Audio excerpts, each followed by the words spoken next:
it's Sandra from Asexualise.com and author of Asexual Perspectives out on Amazon. Welcome to the 5th video in the series of Asexual Perspectives Awareness Month. So in my book Asexual Perspectives, I've interviewed 46 asexuals around the globe, and one of them is Phillipa Duke. Her story is in the front of the book and it really, really moved me. I could feel her pain and her distress as she was expressing herself. And she was talking about the unspoken word. She mentions that she goes on holiday with her boyfriend at that time. And as a student, she could only pay for a small majority of the holiday, whereas her other half paid for the majority of the holiday. And there was an unspoken word and an unspoken rule, basically, that when she went on holiday with him, he was going to expect her to have sex, especially as he paid for the majority of the holiday. And also, it was like a contract, you know, it was what's kind of expected going away on holiday together to, you know, a romantic, beautiful place. And this is what I want to talk to you about, you know, how many unspoken words are there? How many points of pressure are there for an asexual? You know, I felt it myself when I went on holiday to Spain years ago. It was like, you know, is my partner going to expect me, partner then, I don't have a partner now, is my partner then going to expect me to have sex because it's like me and him time, alone time? When I went with my you know, other ex later on in my life, you know, when we were away together on holiday, and you know, if it's like birthdays and special occasions, it's like I don't want to do that on my birthday. I want to go to a theme park and have some fun. I don't want to be having sex. You know, and then there's Valentine's Day, especially Christmas. My ex used to be like, oh, me and him time. Yeah, it's Christmas. Let's have sex, you know. And that's when he used to really like sex, you know. And it's like this unspoken word, this unspoken expectation and rule that when you get into certain situations, that you're expected to have sex. Now, to be fair to my exes, they didn't know I was asexual, either of those, because I didn't know at the time I was asexual.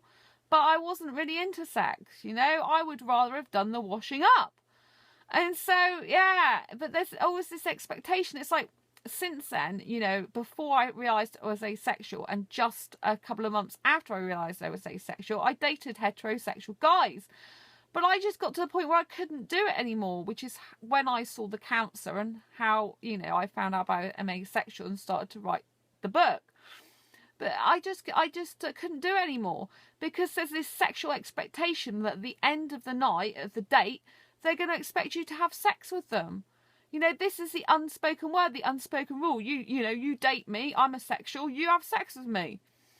And I'm not saying every heterosexual, every sexual is like this, but it to me, it's very common. It's this unspoken word and this unspoken rule that, you know, you should be having sex with me. It's kind of like it's their right. And as Phillipa said, you know, when she was on holiday, it was kind of expected that she flipped this sexual switch on and all of a sudden be ready to have sex.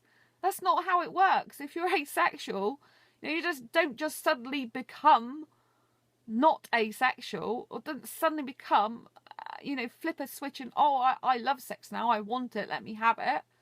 You know, some asexuals, they enjoy sex as an activity, if you like.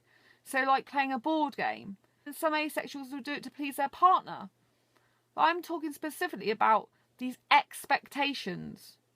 You know, how many expectations have you come across in your life? How many unspoken words of you should have sex now have you actually come across? How many positions have you been in or been put in where sex is expected of you? I'd love to hear you below in the comments, because I think this is a really sort of frequent topic, if you like, that crops up with asexuals. I think it's not very much spoken about, the unspoken words of sexuals, meaning we've got to have sex with them. You know, it's almost unheard of us, but we need to break through these barriers. We need to actually say this is not all right. You know, these expectations of us to have sex are not all right. There is this sexual orientation called asexuality. We do exist, it is real, and people should get educated about asexuality so that we didn't end up in these positions. So that when we meet people We can freely say that we're asexual, or they can start talking about the conversation, actually finding out what sexual orientation we are in the first place, rather than assuming. Don't you think? Please leave your comments below. I'd love to know what you have to say. Please let me know what situations you've been in, how it affected you, and how you got out of it if you can. I'd love to know what you think. Give this video a thumbs up if you like it. Subscribe, share it with all your asexuals friends and anyone that may benefit from it. Let's get everyone educated about asexual perspectives. And don't forget to use hashtag APAM in your tweets. Asexual Perspectives Awareness Month. Check out Asexual Perspectives book on Amazon. And until next time, embrace your quirky and each other's. And I'll see you on the next video. Bye bye.